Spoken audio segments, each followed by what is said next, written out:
అందరికీ నమస్కారం. Welcome back to our channel. Postal శాఖలో ఉద్యోగాలు ఫలితాలు ఈరోజు విడుదలయ్యాయి.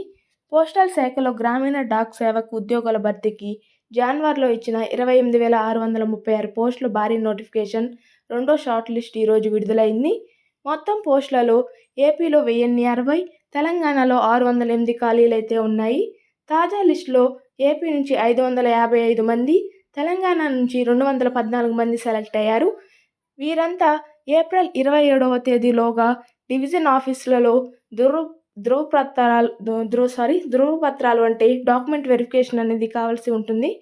10వ తరగతిలో సాధించిన మార్కుల ఆధారంగా ఎంపిక చేపట్టిన విషయం తెలిసిందే. ఇది ఇవాల్టి వీడియో. ఈ వీడియో కానీ మీకు యూస్ఫుల్ అయినట్లయితే లైక్ చేయండి, షేర్ చేయండి, మన ఛానల్ అయితే సబ్స్క్రైబ్ చేసుకోండి. ఇలాంటి తాజా అప్డేట్స్ కోసం మన ఛానల్ అయితే ఫాలో అవుతూ ఉండండి. ఫుల్ వీడియో అనేది మన ఛానల్లో పెట్టున్నాను, వెళ్ళి చూడండి.